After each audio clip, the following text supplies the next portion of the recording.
Di mo na kailangan ipagsigawan ang iyong kagandahan. Hello mga kasari! Kumusta kayo? So, yung mga binablog ko ngayon about my daily life, kung saan ako nagagala, kung saan ako nag-aaral, at yung mga racket-racket kong pa-extra-extra income lang. Kaso, ayun na nga, may mga nagme-message sa akin, may mga nagko-comment about sa tindahan. Alam mo yun, usually talaga yung mga followers ko noon pa, ay yung mga matatanda na, yung mga nanay na. So, natatouch ako, natatouch. Sobrang happy ko kasi na-appreciate nila ako na yung pandemic days daw, ako yung sumalba sa kanila, ako naging libangan nila. Pangat na naging libangan niya. Okay, so meron akong sasagutin kasi naguguluhan daw siya about sa consignment. So ano nga ba ang consignment? Bakit daw pinabayaran sa kanya ng lahat ni JTI yung iniwan na sigarilyo? Dapat daw ang babayaran niya lang ay yung nabenta. Tama nga naman. Kung isipin mo kung ano yung meaning ng consignment. So ano nga ba ang meaning ng consignment? Okay, ang sa pagkakaalam ko, correct me if I'm wrong, ito ay based lang sa aking knowledge. At yung i-share ko sa inyo, based in personal experience ko to. Okay? So sa mga hindi pa po nakakilala sa akin, ako po si Yvonne Bautista, ang tenderang vlogger ng QC. 7 years na may tindahan at isa sa nangunguna at kauna-unahang may YouTube channel before pandemic pa, bago pa talagang dumami yung mga nagbablog about sari-sari store. So, ako yung luma. And syempre, naiiwan kasi nag-stop ako dahil nag-travel-travel, gano'n, nag-iba ng landas, may mga nangyari sa buhay. Okay, so back tayo sa topic natin. Ano nga ba ang consignment? Okay, so may iiwan na produkto sa tindahan mo at babalikan yan, depende kung kailan nila sasabihin na babalik. Balikan nila yan after 1 week, after 2 weeks, or after 1 month. At pagbalik nila, kung ano yung mga nabenta mo, yun lang yung babayaran mo. Bayaran mo yung puhunan, sa'yo yung tubo. Okay, sa'yo yung kita. Sa madaling salita, parang nag-iwan lang sila ng paninda sa tindahan mo, ikaw ang nagbenta, at yung mga hindi mo na ibenta, ibabalik mo sa kanila at ang babayaran mo lang ay yung mga nabenta mo. Win-win situation naman yon kasi pinabenta kanila na hindi kanila kailangan bayaran, di kanila kailangan swelduhan, 'di ba? Pinabenta yung paninda nila. At the same time, ikaw, kung wala kang pampuhunan, nagkaroon ka ng paninda na hindi naglabas muna ng pera, hindi mo muna siya binayaran, binenta mo. Siyempre, papatungan mo yon, di ba? Yung tubo nun o yung patong nun, yung kita nun, sa'yo mapupunta. Ngayon, yung puhunan, kung magkano binenta sa'yo, yun yung ibabalik sa'yo. Ayun yung ibabalik mo doon sa nag-iwan ng produkto sa'yo. Okay? Tapos yung hindi nabenta, hindi mo kailangan bayaran yun. Ibalik mo sa kanila. Ganon talaga yung pinaka-meaning ng consignment. Okay? Kung ano lang yung nabenta mo, yun lang yung babayaran mo. Yung hindi mo nabenta, ibabalik mo.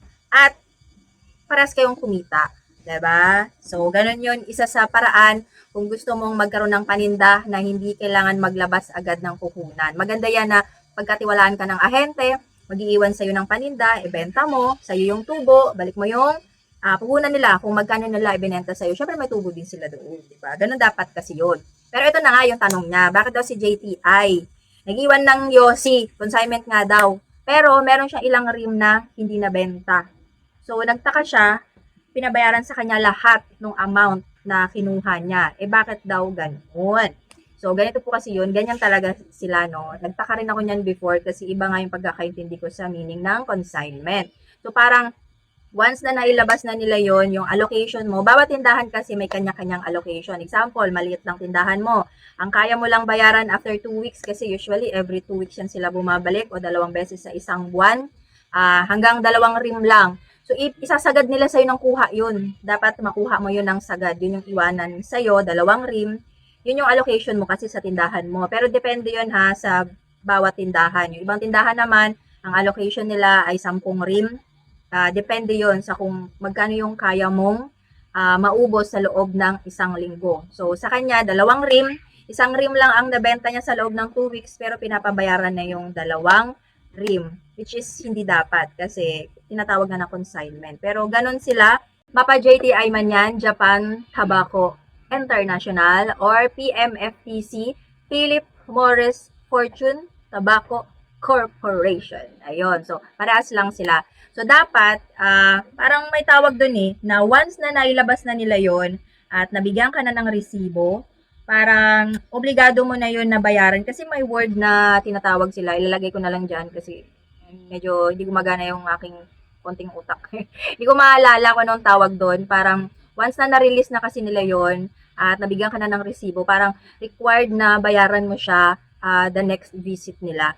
So, kung ako sa'yo, for example, ang allocation mo is 2 rim. Madalas kasi, lalo na si JTI, namimilit talaga sila. Gusto nila na isagad mo yung allocation mo. Siyempre kasi may quota din kasi yan sila. 'Di ba? Pinupush din yan sila na dapat isagad, bawat tindahan isagad yung allocation ng kuha. So, kung ikaw naman, kung 2 rim ang allocation mo, at na-observe mo na hindi mo siya kayang bayaran, kailangan pagbalik nila, bayaran mo na yun, di ba? So, hayaan mo sila na hindi maano sa quota nila. Matuto kang mag-react, sabihin mo sa ahente mo na hindi ko kayang ubusin yung 2 rim or hindi ko kayang isagad yung allocation ko.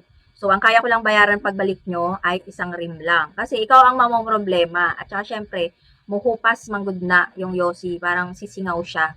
So, pag hindi mo mabenta yun, tapos matatambakan ka ng matatambakan, ang laki ng puhunan ng sigarilyo, tapos kung pinaikot-ikot mo lang yung puhunan mo dyan, di ba, ikaw yung mahihirapan. So, dapat, kung ano yung kaya mo ubusin sa loob ng 2 linggo, bago sila bumalik ulit, yun lang yung kuhanin mo sa kanila. Kasi, para yun lang yung babayaran mo.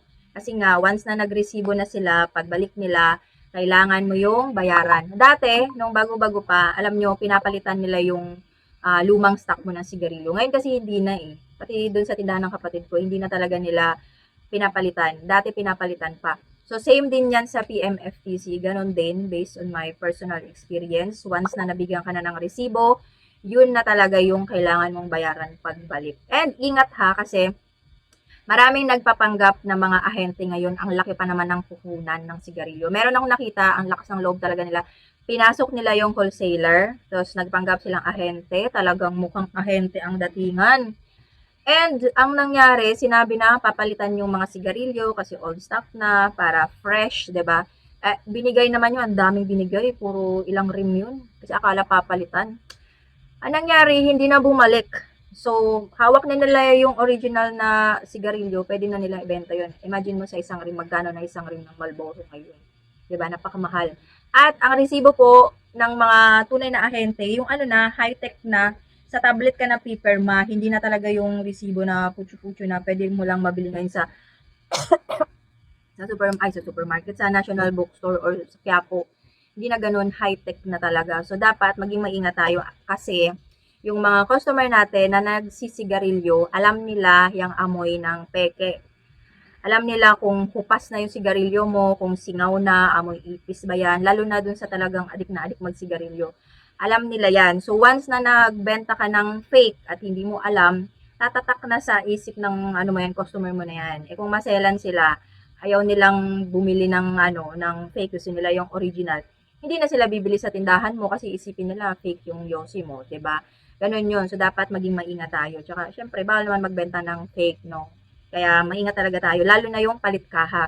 Pansin nyo sa mga wholesaler na iba, dito kasi sa amin may ganun once mailabas na yung sigarilyo, bawal mo nang ibalik yun. For example, nagkamali ka ng order.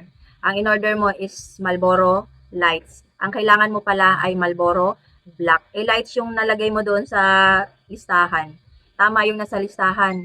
Mali yung mali pala dapat. Ikaw yung nagkamali. Hindi mo na pwedeng ibalik yun kasi pinoprotektahan din ng wholesaler yung tindahan nila kasi baka mamaya fake na yung ibinalik mo. So, tama lang din naman yung wholesaler kaya dapat maging maingat tayo, di ba? Once may yosi na mailabas sa tindahan nila, bawal mo nang palitan yun kasi baka nga fake na yung ibalik mo. At syempre, mabenta nila yun, masisipa sila, di ba? Kasi binenta nila yung fake. So, ganun yun. Okay? Kung meron kayong tanong pa, comment nyo lang dyan sa baba. Gagawa natin ng vlog. Follow nyo ako, Yvonne Bautista, Facebook and YouTube. Thank you.